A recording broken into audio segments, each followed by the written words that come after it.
Succession certificate या जिसको हम आम ज़ुबान में सर्टिफिकेट जानशीनी भी कहते हैं, इसको हासिल करना एक बहुत बड़ा प्रॉब्लम है। आप पाकिस्तानी हैं या ओवरसीज़ पाकिस्तानी हैं, आपको वरासती मामलात में हमेशा सक्सेशन सर्टिफिकेट चाहिए होता है, क्योंकि ये एक ऐसा डॉक्यूमेंट है जिसके बगैर ना तो वरासती इंतकाल हो सकता है। आपके जो प्यारे फौत हो जाते हैं, उनकी कोई भी प्रॉपर्टी, गाड़ी, मकान, दुकान, प्लाट जो है या कोई भी ऐसी चीज़ जो उनके नाम पे एग्जिस्ट कर रही है, आप उसको ट्रांसफ़र नहीं करवा सकते। और इसमें बैंक अकाउंट भी शामिल है, क्योंकि आप जिस जगह पे भी जाते हैं वो आपसे सक्सेशन सर्टिफिकेट मांगते हैं कि आप सक्सेशन सर्टिफिकेट लेके आएँ। लेकिन सक्सेशन सर्टिफिकेट को बनाने के सिर्फ दो तरीके हैं। अगर आप उनमें से कोई भी तरीका फॉलो कर लेते हैं तो आप इसमें जो है वो सक्सेशन सर्टिफिकेट बना सकते हैं। आज की वीडियो में मैं आपको दोनों तरीके बताऊंगा, क्योंकि इसमें थोड़ा सा डिफरेंस है हर जगह पे। क्योंकि अगर आप पंजाब से हैं, सिंध से हैं या KPK से, बलूचिस्तान से हैं, तो आपका जो प्रोसीजर है वो थोड़ा सा चेंज है। तो आपने इस वीडियो को ध्यान से देखना, ताकि आपको इस चीज़ का पता चल जाए कि अगर आप किस जगह से बिलोंग करते हैं तो आपने सक्सेशन सर्टिफिकेट जो है वो कैसे बनाना है। तो इसमें मैं आपको बता दूं कि जब भी किसी शख्स की डेथ हो जाती है तो उसके वारसान की यही कोशिश होती है कि जिसका जो शेयर बनता है वो वरासती तौर पे जो है वो उसको मुंतकिल हो जाए और वो अपने हिस्से में जो है वो मालिक बन जाए।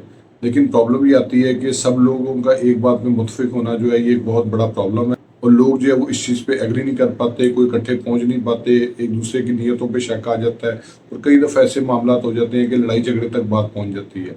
तो इसके लिए जो है वो कानून में तब्दीली की गई थी पंजाब की हद तक, और वो ये थी कि अगर आप जो है वो सक्सेशन सर्टिफिकेट नादरा से बनवा नहीं सकते, अगर आप वहाँ पे आप नहीं जा सकते, तो आप इसको जो है वो कोर्ट में केस दायर करके भी जो है वो बनवा सकते हैं।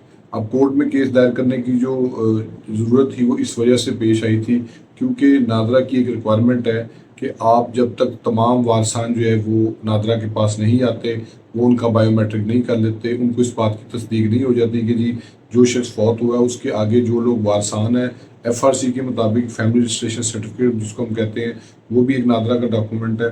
तो उसके मुताबिक जब तक तमाम वारसान जो है वो हमारे पास नहीं आएंगे, हम उनका बायोमेट्रिक नहीं कर लेंगे, हम उनको सक्सेशन सर्टिफिकेट जारी नहीं करेंगे। और एक चीज़ उसमें ये थी कि उन्होंने कहा था जी कि अगर 1 लाख रुपए तक का क्लेम है तो 10,000 रुपये फ़ीस चार्ज करेंगे, लेकिन अगर 1 लाख से ऊपर का क्लेम है तो हम उसमें 20,000 रुपया जो है वो फ़ीस चार्ज करेंगे। अब इस डॉक्यूमेंट में एक चीज़ और भी थी कि वो हर किस्म की प्रॉपर्टी को बीच में मेंशन कर देते थे। वो इसमें मूवेबल प्रॉपर्टी है, आपकी इमूवेबल प्रॉपर्टी है, यानी कि जिसमें गाड़ी भी आ जाती है, उसके अलावा आपका बैंक अकाउंट भी आ जाता है, लॉकर्स आ जाते हैं, इसके अलावा प्रॉपर्टी है, मकान, दुकान, प्लाट, सारी चीज़ें जो है वो इसमें शामिल हैं। वो तमाम चीज़ों को मेंशन करते थे और एक सर्टिफिकेट जो है वो इशू कर देते थे। लेकिन जो सबसे बड़ी प्रॉब्लम आ रही थी वो ये थी कि वो सब जब तक नहीं जाते थे तो बायोमेट्रिक नहीं हो पाता था। अब इसमें जो डिसएडवांटेज था वो यही था कि एक शख्स जो प्रॉपर्टी पे कब्जा करके बैठा हुआ है और वो बाकी वारसात को प्रॉपर्टी में हिस्सा नहीं दे रहा, वो जाता ही नहीं था नादरा के पास, और उस वजह से जो है वो सक्सेशन सर्टिफिकेट इशू नहीं हो पाता था। इस वजह से पंजाब में तब्दीली की गई थी कि आपकी चॉइस है कि आप इसमें नादरा से जो है वो करवा लें या आप जो है वो इसमें कोर्ट में कर लें। तो अब इसमें ये है कि जब कोर्ट में भी पहले जाना होता था तो वो कहते थे जी आप नादरा से डिक्लाइन सर्टिफिकेट ले लें पहले। तो डिक्लाइन सर्टिफिकेट की वजह से भी बहुत ज़्यादा टाइम लग रहा था, क्योंकि वो डिक्लाइन भी स्ट्रेट अवे जारी नहीं करते थे, उसमें भी बहुत ज़्यादा रिक्वायरमेंट थी। जबकि इसके अलावा जो बाकी सूबे हैं जिसमें सिंध आ जाता है, बलूचिस्तान आ जाता है, KPK आ जाता है, इसमें जो है वो सक्सेशन सर्टिफिकेट सिर्फ और सिर्फ जो है वो नादरा देता है। और जब तक वो नादरा डिक्लाइन सर्टिफिकेट नहीं देता उतनी देर तक जो है वो आप जो है वो कोर्ट में केस नहीं दायर कर सकते। जबकि पंजाब में जो है वो डिक्लाइन सर्टिफिकेट की शर्त जो है वो ख़त्म हो चुकी हुई है। आप पाकिस्तानी, ओवरसीज़ पाकिस्तानी, आपका सक्सेशन सर्टिफिकेट का मामला है, आपको सक्सेशन सर्टिफिकेट चाहिए, आप पाकिस्तान नहीं आ सकते। सब लोग जो है वो बाहर मुख्तलिफ कंट्रीज़ में हैं, मुख्तलिफ स्टेट्स में हैं। तो उसमें वो ये कहते थे कि जी एक शख्स को जो है पावर ऑफ अटर्नी दे देते हैं और अब वो शख्स जो है वो एक केस फाइल कर देता है अदालत के अंदर डायरेक्टली जी कि हमें जो है वो सक्सेशन सर्टिफिकेट दिया जाए।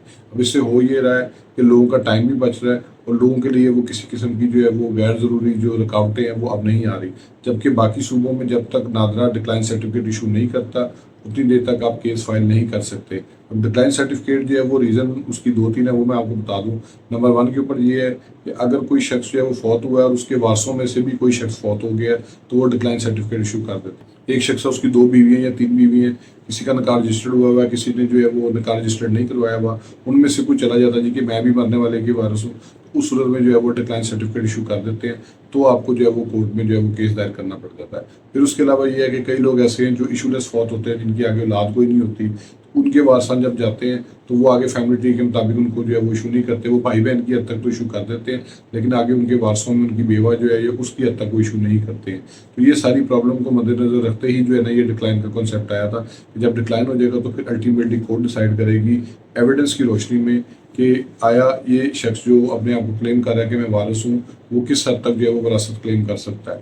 تو اب یہ سارا معاملہ ہے آپ کے سامنے ہے. آپ کو جو بھی کنوینئنٹ رستہ لگتا ہے وہ آپ اس کے مطابق جو ہے وہ فالو کر سکتے ہیں. ہوپ سو آپ کو یہ ویڈیو پسند آئی ہوگی. میرے فیس بک پیج کو لائک کریں, یوٹیوب چینل کو سبسکرائب کریں تاکہ لیگل ٹاپکس ریلیٹڈ اسی طرح ایڈوائز میں آپ سے شیئر کرتا ہوں. Thank you for watching.